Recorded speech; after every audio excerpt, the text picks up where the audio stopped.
Telugu Desam media buildup ఇవ్వడానికి ప్రయత్నం చేస్తోంది. 74% బస్సుల్లో మా ఫ్రీగా తిరగొచ్చు అని చెబుతోంది. కానీ విశేషం ఏంటంటే ఎక్స్ప్రెస్ బస్సుల్లో కొన్ని ఇంటర్ స్టేట్ సర్వీసులకి అవకాశం లేదంట. అలాగే పాడేరు ఏమంటాము ఘాట్ రోడ్లో అవకాశం లేదంట, శ్రీశైలం లేదంట, తిరుమల లేదంట. మరి అయినప్పుడు కూడా ఫ్రీ బస్ బ్రహ్మాండం అన్నట్టుగా వీళ్ళు ప్రచారం చేస్తున్నారు. ఏమనిపిస్తోంది, ఈ ఫ్రీ బస్సు ఊరికే నామకే వస్తే చేస్తారా, లేదా జనం ఒత్తిడి తట్టుకోలేక ఈ మేరకన్నా Palle Velugu, ultra Palle Velugu, metro express వరకు, మెట్రో ఎక్స్ప్రెస్ కూడా పూర్తిగా 300-400 కిలోమీటర్లు వెళ్ళదట కదా పురుషోత్తం గారు. మీకేమనిపించింది, ఈ ఉత్తిత్తి బస్సు పథకమేనా లేక ఏమన్నా మహిళలకి నిజంగా ఉపయోగపడుతుందా?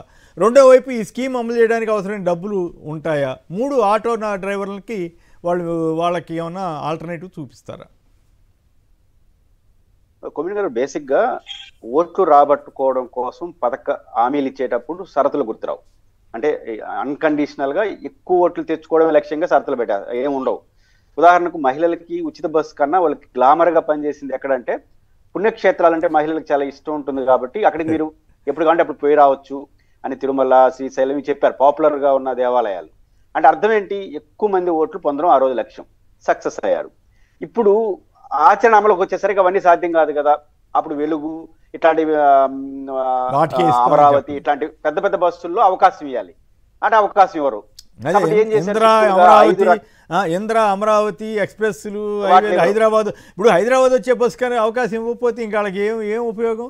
అలాగే విశాఖపట్నం నుంచి తిరుపతి నుంచి శ్రీకాకుళంలోని అరసవల్లి టెంపుల్కి, ఇటువంటి వాటికి ఇస్తే కదా వీళ్ళకి గ్యారంటీ వచ్చేది. మీరు అన్నట్టు మీరు ఏ ఉద్దేశంతో ఓట్లు పొందారో ఆ ఉద్దేశం అమలు చేయాలి. నేను అమలు చేయమని అడగట్లా, మొత్తం అందరికి ఫ్రీగా ఇచ్చేయండి అనే స్కీమ్ నేను వ్యతిరేకం. బట్ మీరు హామీ ఇచ్చారు, వాళ్ళు ఓట్లు పొందినారు, ఇప్పుడు ఆన్సర్ చేయాలి. కనీసం సంజాయిషి చెప్పాలి. 5 రకాల సర్వీసులు అలౌ చేశారు కొమ్మినేని గారు. ఇందులో మొత్తం బస్సుల్లో 50% సర్వీసులే ఉంటాయి. ఇంటికన్నా మించి ఎక్స్ప్రెస్ ఒకటే కొంచెం లాంగ్ జర్నీ చేస్తుంది. కానీ ఎక్స్ప్రెస్ లో మతలబ్ ఏంటంటే తిరుపతి నుంచి విజయవాడకి 2 ఎక్స్ప్రెస్లు ఉన్నాయి, ఎక్స్ప్రెస్ సర్వీసులు. రేపు రాబోయే కాలంలో ఈసారి ఇది కూడా తీసేసి ఎక్స్ప్రెస్ ప్లేస్ లో ఇంద్రాన్ని పెట్టేసినారు అనుకోండి, ఇంకా అది ఉండదు. సూపర్ డీలక్స్ వీటిలో అలవ చేయరు. కాబట్టి ఈ 5 సర్వీసుల్లో కూడా మెట్రో సర్వీసులు ఓన్లీ విజయవాడ, విశాఖపట్నంలో ఉన్నాయి. మెట్రో కానీ అల్ట్రా మెట్రో కానీ ఇక్కడ లేవు. మిగతా అన్ని ప్రాంతాల్లో మెట్రోలు లేవు. పల్లె వెలుగులు గ్రామీణ స్థాయిలో తిరుగుతుంటాయి. కాబట్టి పరిమితమైన స్థాయిలో ఇస్తున్నారు. ఏ కాన్సెప్ట్ తో మహిళల్ని ఓట్లు ఆకర్షించారో దాన్ని తీసేసినారు. ప్రధానంగా ఆలయాల కాన్సెప్ట్ మీరు తీసుకొచ్చారు. ఆలయాల కాన్సెప్ట్ అమలు కావాలంటే ఖచ్చితంగా వెలుగు, ఈ ఎక్స్ప్రెస్లు ఇవన్నీ పెంచాలి. అదే విధంగా డీలక్స్, సూపర్ డీలక్స్ లో అలౌ చేయాలి. కాబట్టి మీరు అవి చేయట్లేదు. అమరావతి పేరుతో బస్సులు కూడా అలౌ చేయాలి కదా సార్. అది కాకుండా రెంటెడ్ బస్సులు ఎందుకు విత్డ్రా చేస్తున్నారు, మినహాయిస్తున్నారు? వీళ్ళు హైర్ తీసుకున్న బస్సుల్లో కూడా పెట్టాలి కదా. అప్పుడు మేము మీరు చెప్పినట్టు హైర్ తీసుకున్న బస్సుల్లోకి అలౌ చేయమని చెప్పలేదు కదా. ఇప్పుడు ఆర్థిక పరిస్థితి గుర్తుకొస్తుంది. అప్పుడు ఓట్ల పరిస్థితి గుర్తు, ఇప్పుడు సంపద సృష్టించగలం అన్నారు. సంపద ఇదొక ప్రాబ్లం వస్తుంది. ప్రధానంగా ఆటో డ్రైవర్లది మల్టిపుల్ సమస్య కొమ్మినేని గారు.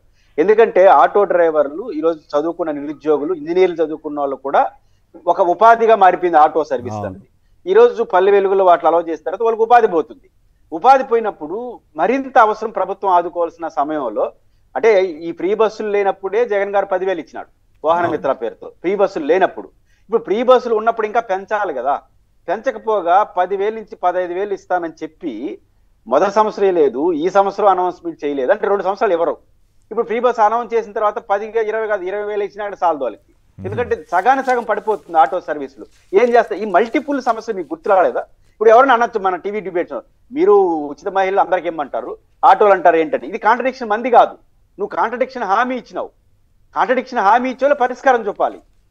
జగన్ గారు లేదు ఈ హామీ, ఆయన తెలియదా ఓట్లు వస్తాయని? మరి ఆయన ఎందుకు లేదు? ఏ పార్టీ మీరు ఎందుకు ఇచ్చినారు? కానీ కాంట్రడిక్షన్ హామీ ఇచ్చి ఇంప్లిమెంట్ చేసేసరికి కాంట్రడిక్షన్ గురించి మనల్ని అడిగితే లాభం లేదు. కాబట్టి ఈ దుస్థితిని మీరే ఎదుర్కోవాలి. కాకపోతే ఒక సమస్య ఉంది, ఆర్టీసీని ధ్వంసం చేస్తారు. ఎందుకంటే ఒకప్పుడు ఆర్టీసీ హైర్ లో ఉండేది, ఇప్పుడేమో ఆర్టీసీ డిపార్ట్మెంట్ అయిపోయింది. ఇంకా వాళ్ళు ఏమో ఆదాయాలు నష్టం ప్రభుత్వం జీతం ఇస్తుంది కాబట్టి సర్వీసులన్నీ తగ్గించేస్తారు. వీటిని పెంచుకుంటారు.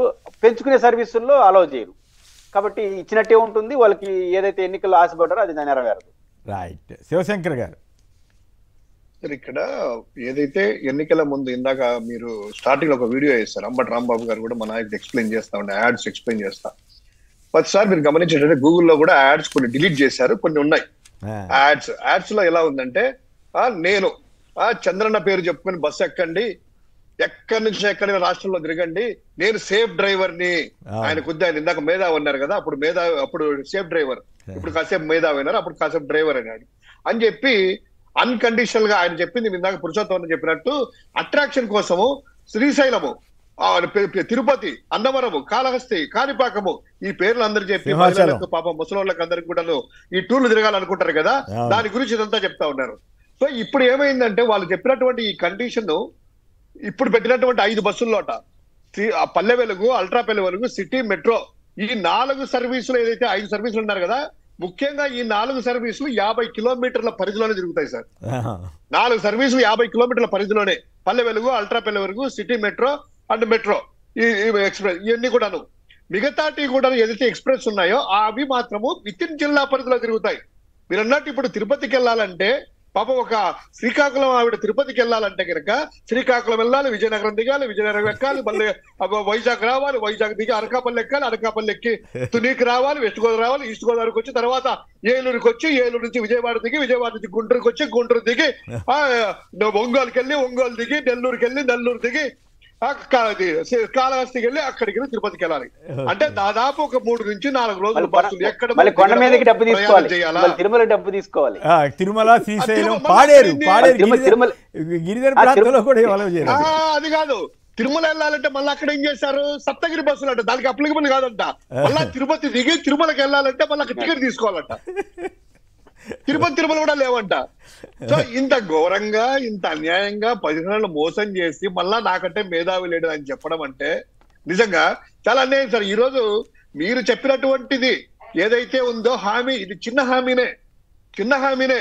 ఉచిత బస్సు అనేటువంటి చెప్పారు కదా, అన్కండిషనల్ గా రాష్ట్రంలో ఏసీ, గరుడ, అమరావతి ఇవన్నీ ఉన్నాయి కదా, ఆ బస్సుల్లో కూడాను ఖచ్చితంగా మీరు చెప్పినటువంటి అమలు చెయ్యాలి. చేయకపోతే మహిళా లోకానికి మీరు చాలా అన్యాయం చేసిన వాళ్ళు అవుతారు, చాలా నోట్లో దుమ్ము కొట్టే వాళ్ళు అవుతారు. చాలా మంది ఆశ పెట్టుకున్నారు సార్, అమరావతి చూడాలనేసి కడపలు అంటుంటున్నారు. అబ్బా అమరావతి రోజు చదవాలని చెప్తున్నాడయ్యా, అమరావతి ఒకసారి చూసి వచ్చాం, బస్సు వస్తామన్నా మేమందరం కూడా అని కడపలందరూ వెయిట్ చేస్తారు అమరావతి రావడానికి. మీరు అన్నట్టు పాడేరు వాళ్ళు పాపం తిరుమలకి ఎప్పుడోసారి గిరిజనులు ఫ్రీగా డబ్బు పెట్టాలంటే కొంచెం వాళ్ళకి ఆలోచన చేసి బాధపడతారు. చిన్న రాబడి ఉండేవాళ్ళు, అదే కూలి చేసుకునే వాళ్ళు తిరుమలకి వెళ్ళాలని వాళ్ళకు కూడా కోరిక ఉంది. ఇదేంటి సార్ ఇంత అన్యాయం చేసేసి మళ్ళీ ఇప్పుడు హామీ అమలు చేశామంట. ఏమి హామీ అమలు చేశారు? ఈ రోజు 12,000 బస్సులు ఉన్నాయి రాష్ట్రంలో. వీళ్ళు చెప్పినటువంటి 5 రకాల బస్సులు కేవలము 6,000 బస్సుల్లోనే. అబద్ధాలు చెప్పొచ్చు, లెక్కలు ఎక్కడికి పోవు కదా. 12,000 బస్సులు రాష్ట్రంలో తిరుగుతుంటే హైబ్రిడ్ బస్సులు కావచ్చు, ఏసీలు కావచ్చు, సూపర్ లగ్జరీ కావచ్చు, ఇవన్నీ కూడా 6,000 బస్సులకు మాత్రమే వీళ్ళు ఈ రోజు అమలు చేస్తారు. అది కూడాను విత్ ఇన్ 50 కిలోమీటర్లు తిరిగేటి అన్ని కూడాను దాదాపు 5,400 బస్సులు. Right, okay. సో దీన్ని మరి జనం ఎట్లా రిసీవ్ చేసుకుంటారో చూడాలి.